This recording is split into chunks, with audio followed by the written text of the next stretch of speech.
Welcome to Nebraska Preps Postgame with Damon Benning and Jacob Padilla. Love the voice. Love this time of the year. It's getting kind of hectic. It's ramped up a little. It's another week of NEB Preps. Appreciate you guys' patience. We had a little scheduling snafu yesterday. On me. I was not very clear. Well, I was just getting ready to own That's on me. It's not very clear, I feel like, because sometimes we have to juggle with Nebraska's pressers, and we'd like to go on Mondays, but I wasn't sure if I was clear with our instructions. Yeah, no, you were, and I was planning on being here, and it just didn't quite happen. Got away from you. It was I'm just glad you're okay, Jacob. Yeah. Hey, so Shane was pacing. He's like, I just hope he's okay. You know, Shane, the gentle heart. That would be your name in battle. You'd be Shane Gentleheart. Shane Gentleheart. Yeah. I like that. Yeah. Summer Braveheart, you'll be Gentleheart. So anyway, man, how was the week for you? And it's kind of an exciting time for you because basketball at the state school is on a roll. Yeah. The other school that you cheer for locally is got a huge one tonight. Looking forward to that one. And high school, we're all the way up. We are ramped up. Yeah. Are you Suns playing a little better? Getting KD. KD should be in lineup on Thursday. Yeah, so look, you're already chomping at the bit.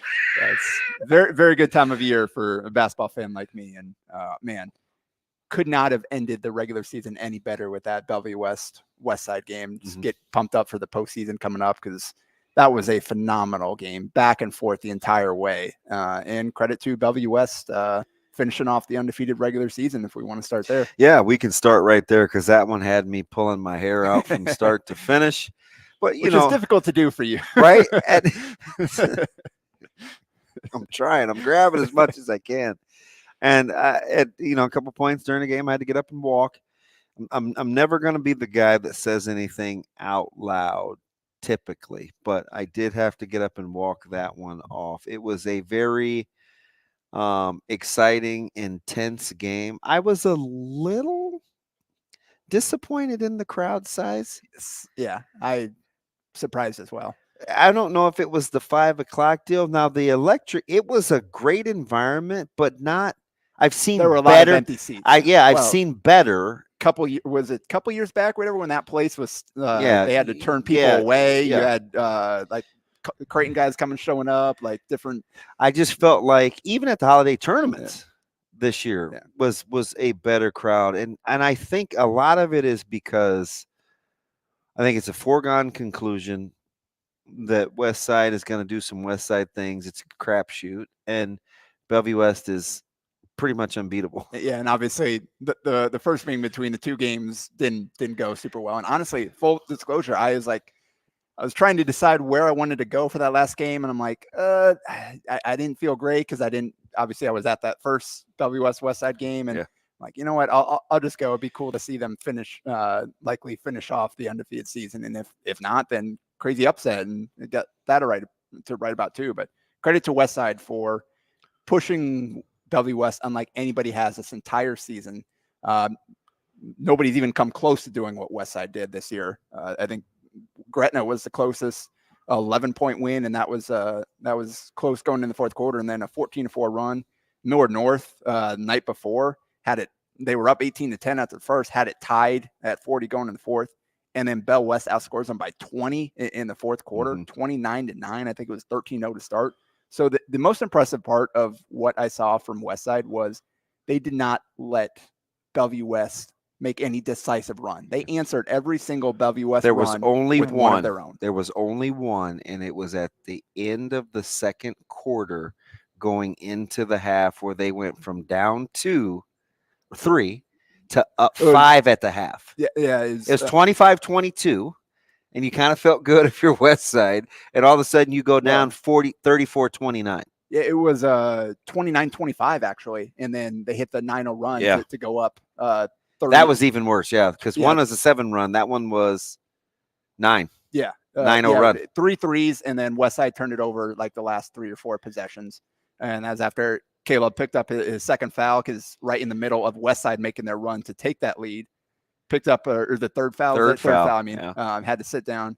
Then W West just hit him again. 3 straight threes to end the half. Credit again, even that coming out of halftime. Westside stabilized. Yeah, Tate hit a big 3, and it kind of got a little bit of momentum. And even with Caleb picked up his 4th foul 90 seconds in, that one was not smart. That was an easy call. Like some of the others are questionable. Yeah. He's got to be better than that in that situation, knowing what he had. But, so then he sits 6 minutes. Yeah. 7. Because he didn't come back until a minute into the fourth quarter. And they find a way to stay in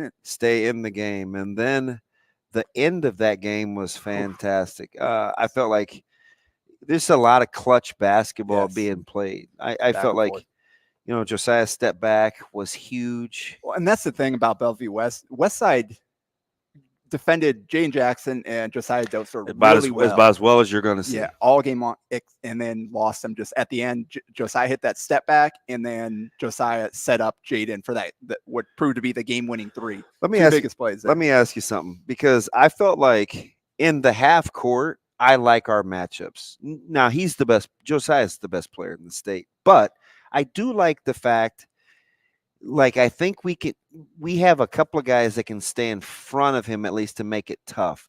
How would you guard him when he brings the ball up? Because the step back, he brought the ball up the court and he walked into the shot when he has momentum. Because I think he's pretty much unguardable at that point. If you don't break his rhythm as he crosses half court, you're at the mercy of his shot selection, basically. That's kind of how I look at it. Is that accurate?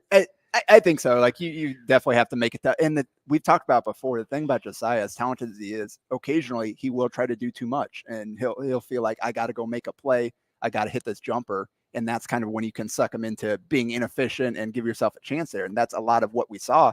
The jumper wasn't falling. He missed all his threes. Took 17 shots. 6 to 17. 18 points or whatever it was.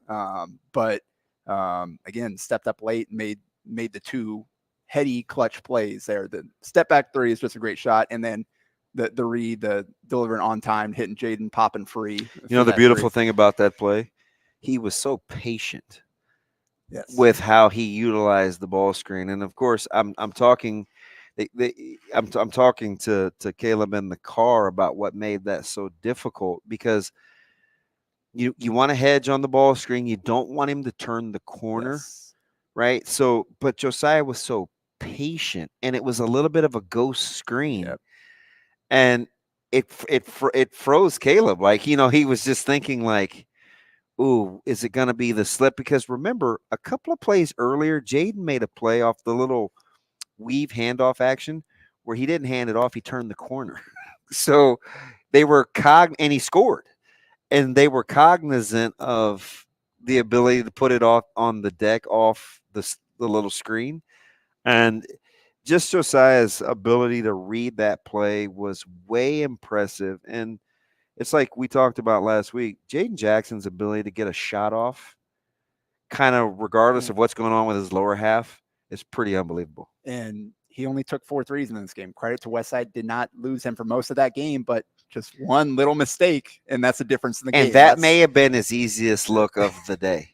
To be honest. Yeah. He got time to shoot it, but it was just so – I just love – you think big, little in terms of ball screen, 2-man action, but how about those two with Jackson and Dotzler in a 2-man game?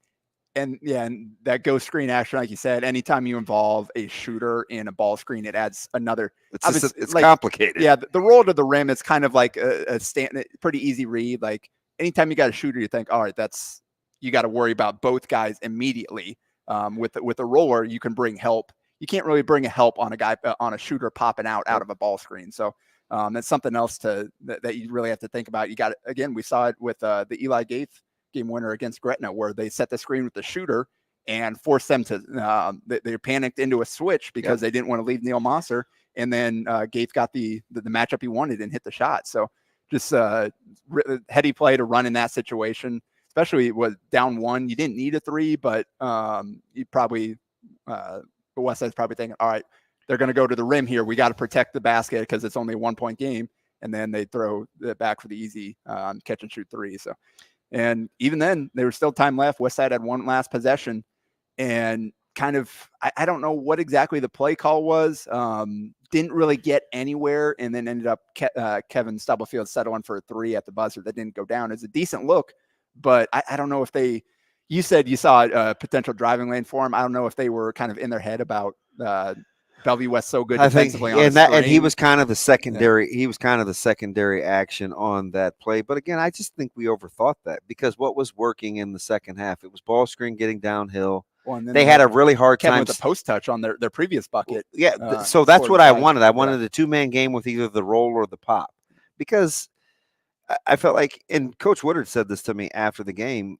And maybe he was just being nice to me because it was my son, but he's like, he's impossible to guard, when he decides to be aggressive, because he's just hard to stay in front of. And I felt like for them, whether it was CJ who was getting in the lane and making plays, he had 6 assists. So he's finding guys. He didn't shoot it well, but he shot well from 3, didn't finish well. Yeah. He hit 3 threes and didn't make anything in the basket. But yeah, and that's what you need from Westside. Caleb had 15 despite the foul trouble, had 9 in the fourth quarter, got to the rim for a bucket, and then the rest were all free throws because he was drawing contact. You had Stubblefield with 16 it was. Tate hit big threes. 10 of 14 for 25 points. So you got contributions for everybody. And then you did it without Kevin Brown, your 4th leading scorer, 2nd leading rebounder. You're only a guy that shoots 70%. He shoots 70% from 2-point field goal percentage. So that you had to rely. You played smaller, and you said that it kind of gave them a different look when you go basically 5 guards out there. I just think it neutralizes Arope and Garcia, and neither of those two made. Jacob at 6. Robbie didn't really didn't play a ton. Yeah. And that's what I said at the beginning of the season to you was I felt like Westside is the one team that's built to give Bellevue West problems because they can keep Arope and Garcia off the floor. Yeah, if they want to. But credit to Bellevue West. The difference was big shots. Jackson Stuvey stepping up, and obviously he had to defend down the lineup some if they had to go small. He's the guy sliding down. How good was he? I mean, let's just be honest. Like, would you make the case that he was their best player all night? He was their most effective, efficient player in his role. 21 points, 8 of 14 shooting, 3 of 4 from 3, 2 of 2 from the line. Huge offensive rebounds. Yeah. And he did such a good job of flashing the middle of the floor and hitting his little mid-range kind of fadeaway shot as the defense was focused on other options. He stepped in there. Eldon Turner had 10 points, and then we talked about he's a handful off the bounce and really good on the offensive glass for as little as he is. He is fearless. And then Stephen Pulisic going in there, 8 points, hitting 2 threes. He daggered Westside with a big 3. Yeah, and the thing that I liked about him is his expression didn't change, and it just a lot of clutch plays being made free throws, big shots, step back. I thought the game was pretty amazing in terms of its. Yeah.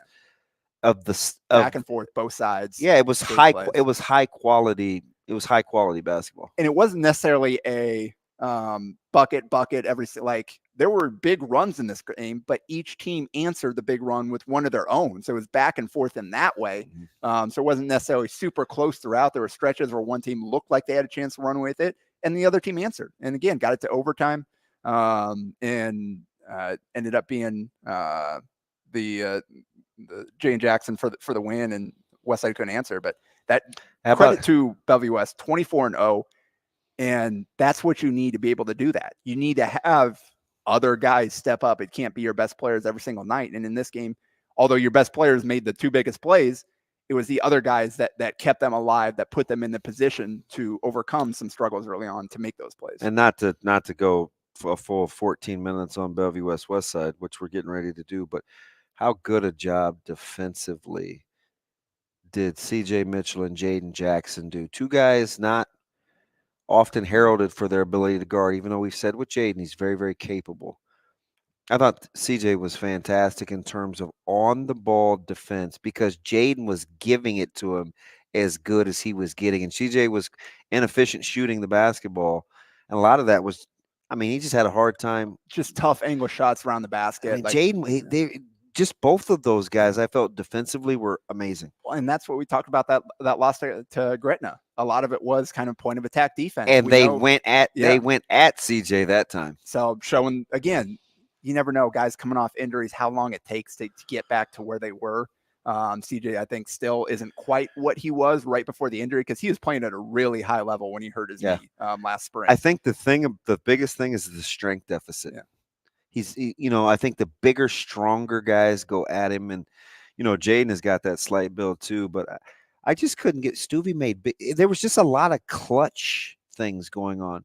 Tate had the big pull up, which was timely. The 2 free throws made after the timeout from Stuvie. Timely. Caleb was 10 of 12 from the free throw line. That they needed those. There was just the pullback. I mean, how tough was Josiah? Hadn't shot the ball well all night, but was there any doubt you didn't think that ball was going in? Looked good coming out on balance. He just looks so smooth coming. I just don't know how you really defend him without getting the ball out of his hands or hope he takes an ill-advised shot when he's on the move. Yeah. He's just too much. Yep. So, again, credit to Bellevue West, 24-0. Ogallala made it through 23-0, the only 2 teams that made it through the regular season undefeated. And credit to Ogallala. You can only play who you play, and your schedule depends largely on where you're located. And for them, they don't get a lot of the other C1 teams play some of the best teams in B, and they get to play each other because they're all located around here, around Omaha, Lincoln area. So they can challenge themselves a little more. Ogallala is kind of they have to play who they can play out there. They made a few trips here, but they destroyed everybody. Yep. Like the margin of victory this year for them is just absolutely absurd. So credit to Ogallala. Jaron Gager out there running it. They've got Harry Caskey's great athlete on the glass. So Ryder Smith can shoot the ball. So they've got some pieces out there. So credit to those 2 for making it through. There weren't a ton of other, looking at Millard North, we talked about how they pushed Bellevue West, and then Bellevue West. Well, the bottom fell out of that in a hurry. I was watching the Millard North Bellevue West girls game early. That was some 7-minute stretch for Bellevue West because I believe, and I may be off a second or 2, but with about 7:40 to play, it was 43-42. Yeah. And then this all of a sudden, just this surge, and that's what they've done to everybody. I just don't know who you take away. Well, and like Sauter and I were talking about that too. Like when Southeast was pushing them in the first half, or just talking about like doing well so far, but like that Bellevue West run is coming, and then what was like 21-0 to end the half or whatever, something crazy like that. That's again the most impressive part of what Westside did is they didn't let that happen. They every time Bellevue West made a run, they answered with one of their own. But Millard North, that loss followed up a 91-80 win at Lincoln Southwest, in which they were up 62-42 at halftime. They scored 62 points and a half. So we were on the group text, right? You want to know the greatest nonverbal text ever was just your ... Because, like, what are you supposed to say to that? 62-42 at the half, and they're shooting the lights out of that thing. Yeah, so Southwest, that's got to play a little bit more defense than that. But, they had, Eli Gaith, like 19-9-7, Neil Mosser, 24-5, Derek Rollins, 22-6. Like, all 3 of those guys made my top performers post in one game. Like that shows how little defense is played in that one. But credit to Millard North showing they can win that, finishing at 19-4. Gretna took care of business. So did Prep. Although good to see Will Cooper back this week for Millard South. Yeah. Obviously had the knee injury. Pretty happy about that. That happened against Westside. Yeah. So good to get him back out there for them to kind of finish the season off with his seniors here. He's such an easy guy to cheer for. Yeah. So for the first time all season, Millard South is kind of the team that we thought they could be going in, where you've got Trotter out there, you've got Cooper out there, obviously not at full strength yet, but just good to have him back there so those guys can at least close this thing out together. And it's good to see Trotter doing his thing. He's got the Kearney offer to play football, and he's got some options. It's good to see him out there contributing because he's battled a ton of injuries. You're right. Yeah. Lincoln East, won a close one at North Star, 26 points from Carter Mick. And then they followed up with a 55-69 loss at Padilla South, where they got blitzed out of the gate, 18-7 first quarter. So never recovered. I don't fight often, in a little bit of a knockdown drag out over that one on Sunday, because we've been high on Carter Mick and Lincoln East, right? And there are some folks that are familiar with the Papio South team that were like, oh, Mr. Carter Mick, oh, Templemeyer, Mick. And I was like, look, man, I'm not even going to call him out. I talked to said person as well. I'm like, they've been playing fantastic and good on Papio South, but let's not. It's like the crowd that chants overrated when you're beating that team. Yes. Don't diminish the job that you guys did on them, because they're still really, really good players. Statistically speaking, like Carter squared, those guys have been almost as good as any tandem in the state this year. So I wouldn't let that one game scenario be like the reason for the treason. Yeah, and that's what we've seen from East. They've had a few can really be feast or games. When they're not shooting it well, they can look really, really bad because they don't get a ton of easy points. Exactly right. But 17-5, pretty darn good record despite a few down games. The only other super notable result I'd say from Class A is Lincoln Southeast 52-49 against Lincoln North Star to win the city title. Can't figure them out. No, well, and Mari Shoemaker, who hasn't been not non-existent producer for them, 15 points, shot the ball, only missed one shot, hit 3 threes to come off the bench and lead them that way. So that's a great showing for him. But yeah, that's Lincoln is crazy this year. Obviously, Lincoln High won the hack. Lincoln East is the best record, highest seed out of Lincoln, and Lincoln Southeast wins the city title with one of the worst overall records of all the Lincoln teams. All teams multiple games over 500 down in Lincoln, all 7 Class A. Just a crazy year down there. So as I'm looking at this, how about this in the district seedings, Mr. Padilla? Lincoln Southwest is a 2 seed. Lincoln High, that's an A5. In A6, Lincoln High is a 2 seed. In A4, Lincoln Southeast is a 2 seed. In A3, Lincoln North Star is a 2 seed. Like, how about that for balance in district play, where you have 4 teams that are 2 seeds, and Pius is a Northeast or 3. Or and they're 3s. Yeah. So how about that? So and that's, we were talking about Lincoln and how good it was this year, but that's kind of everybody's a 2 outside of East, 2, 3. Like, you're still going to have to get a bunch of teams into the field down there at PBA. You're going to have to pull off some upsets, and that's why we're talking about all those Lincoln teams. Best Lincoln's been in years in terms of depth and balance or whatever, but they're all in that kind of that second, third tier of teams, more so than right up there with the Bell West, the Gretnas, those teams. So it'll be interesting to see kind of if any of these teams can finish off this crazy season by pulling off an upset and making that field down in Lincoln. A5 has 2 Lincoln teams, obviously, with East as the 1 and Southwest as the 2. Do we even dare speculate on level of comfortability of who comes out of that one? I think you give the advantage to East. East is more trustworthy. We've seen them consistently, more consistently do it. But Southwest is such a wild card. They're talented enough to beat anybody on any given night if they buy in on defense. They play together on that end, and then they have a few guys hitting shots. With the length they can throw out there, the athleticism, they're a tough matchup, but it's entirely on them and kind of their mindset and whether or not they come ready to play and make some noise. Yeah, let's hop down to B, just because.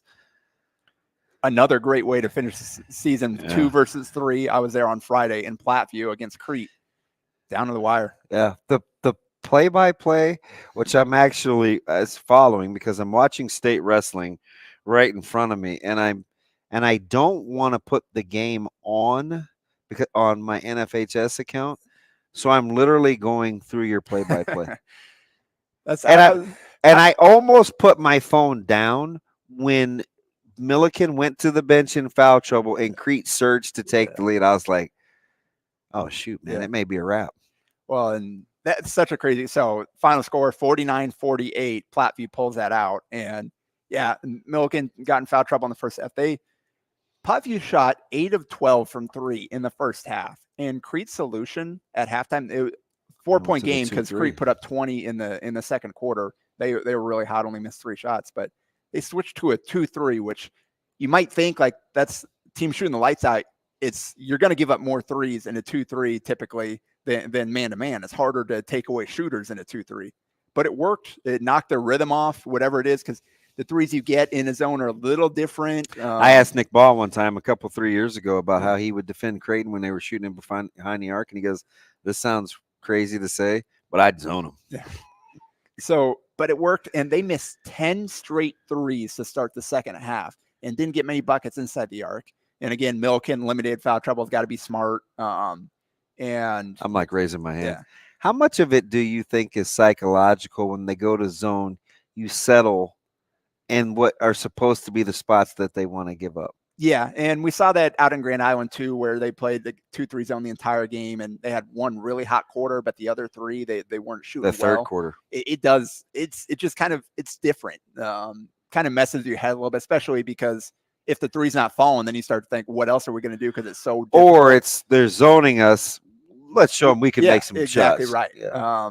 And if they don't fall, then it's just tough to win other ways. But credit to 10 straight, then Mosman and Milliken back-to-back threes to break that streak to tie it up at 46 all. And Crete kind of went into a shell a little bit. They had the lead.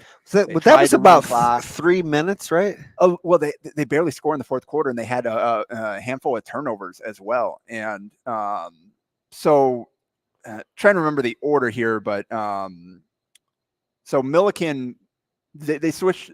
It's tied.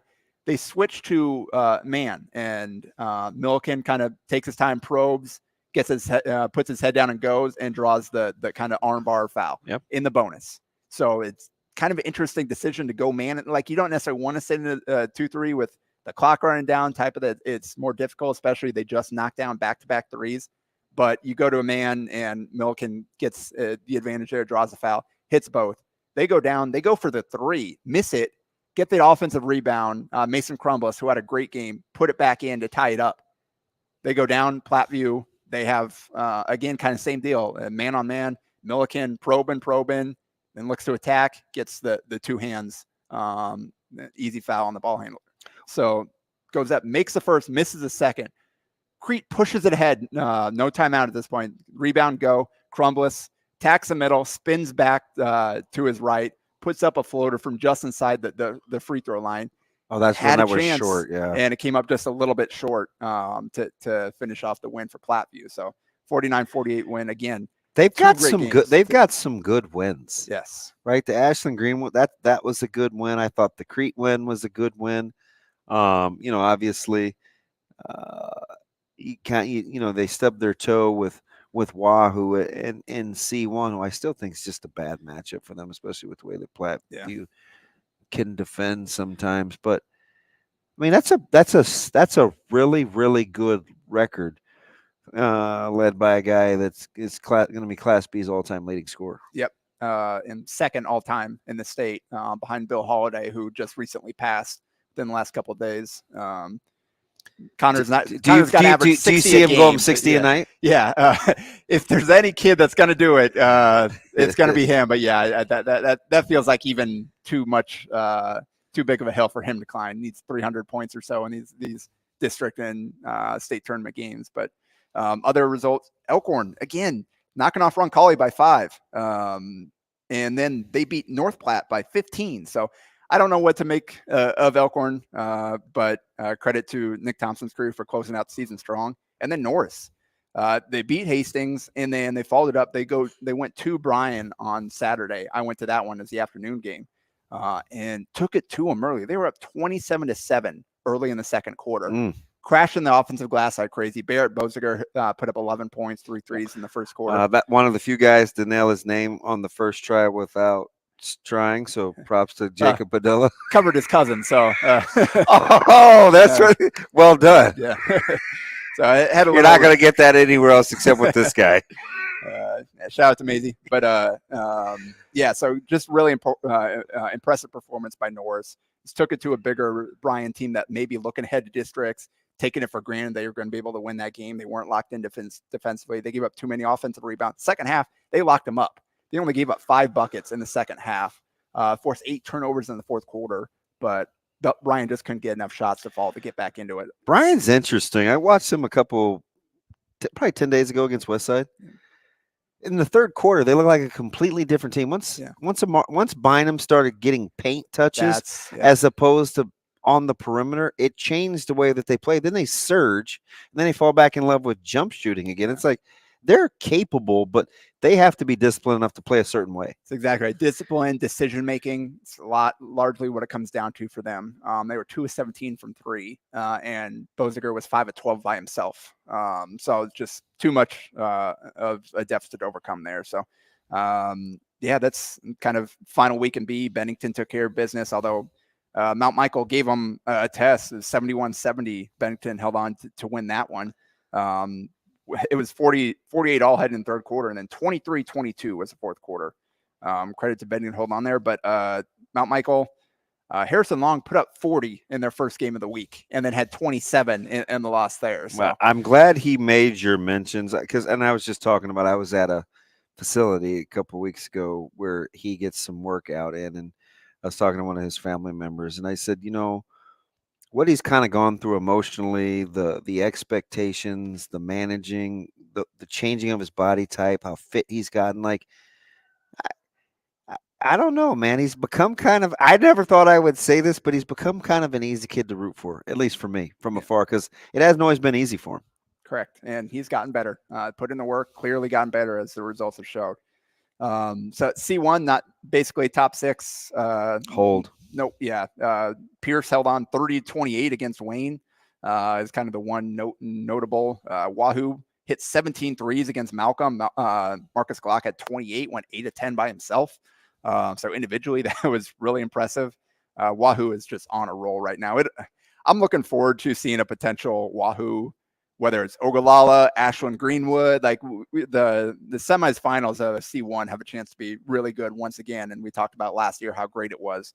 They lost a lot of talent, but you've got Concordia in there. Pierce obviously can make a game ugly. And Central City we've seen before. So C1 should be fun. Not much. C2 chalk held the top 6 there.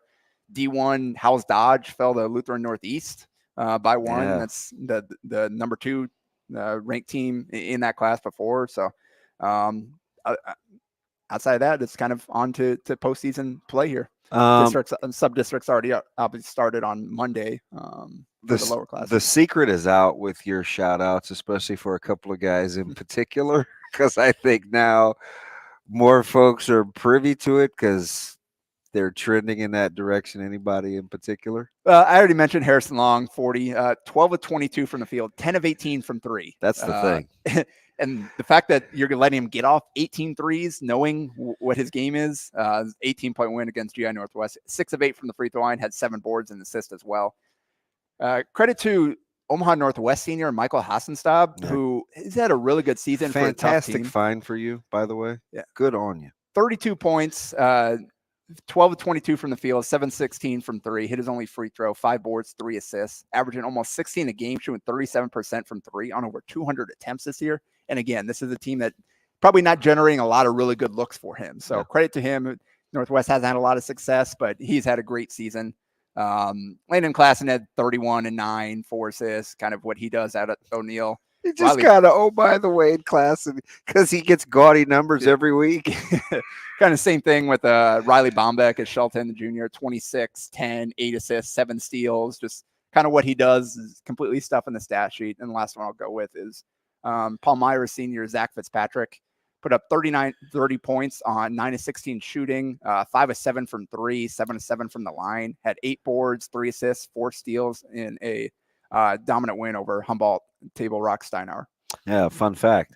I've been to both Palmyra and Bennett, which are adjacent to one another. So how about that? My best buddy played at Palmyra, and I go that way to go to Nebraska City sometimes. Another fantastic week, man. It's like I do want to ask you about, and we talk about this every year, and we've done this long enough now where we're starting to establish some history, right? Obviously, it gets tougher the bigger the numbers get next to the district number, right? A5 should be tougher than A4, A6 should be tougher than A5, A7 should be tougher than A6, and so on, right? Because the seeds get a little closer to each other. Is there a particular district in particular where you think A1 is in the largest amount of trouble? I have one in particular, but I'm curious to see if you agree. Ooh, that's tough. Looking at some of these potential 1 versus 2, we've seen these games already in a lot of places. Yeah, that's what makes A6 unique, right? Because Westside has not played Lincoln High if both seeds hold, but Millard South won't be an easy out with a healthy Will Cooper, and Millard South dealt Westside fits at that gym. Yeah. So all bets are off there. Yeah, that would certainly be an interesting contrast of styles with the size and athleticism. Lincoln High versus this spread it out kind of guard heavy lineup for Westside. But how dangerous? Let me just throw this out there. How dangerous is Papio South in your opinion? And so I was. That's the one that gets me where I'm like, I wouldn't enjoy playing them. And the question is, are they going to get something outside of Reese Kircher and Bryson Ball? If they do, then they've got a chance to make some noise here. Maul Jall, 100% from the field. I think 32 points he scored in their 2 games this past week. They get that version of Maul. That is going to be a really tough game. And he's an elite level defender, as Carter Mick found out, right? So, he can guard. And that's the thing about like Papio South most season. They've relied so much on those 2. And when they've won, it's when the team has shot well from 3 and they've gotten a 3rd score, a 4th score. When they've lost, it's really 2 guys and then everybody else combining for 10, 15 points or whatever it is. Like that's what they need, that 3rd guy. They need some from the supporting cast. And if Joel, again, continues to play like he did this past week, then they've got a chance to make some noise there against an Elkhorn South team who has been solid all season long. I don't like playing against them either. Well, let me get you out of this on the top half. 4 on down, A4 on down. All bets off with Southeastern Prep, right? Like, that's one of the ones like I'm talking like we saw that Gretna against North Star. I saw that one. North Star had a shot for the win at the buzzer, and that one didn't go down. Like I think this is what we've been building up to. Because of the depth of talent at the top versus maybe not the elite high talent. End, it's deeper. So these district finals into the first, second round of the state tournament, they have a chance to be spectacular. Yeah, and we'll be here for it all, man. That's my man, Jacob Padilla. I'm ODB. This is Nebraska Preps Postgame. We'll be back next week on a Monday. Don't you miss it.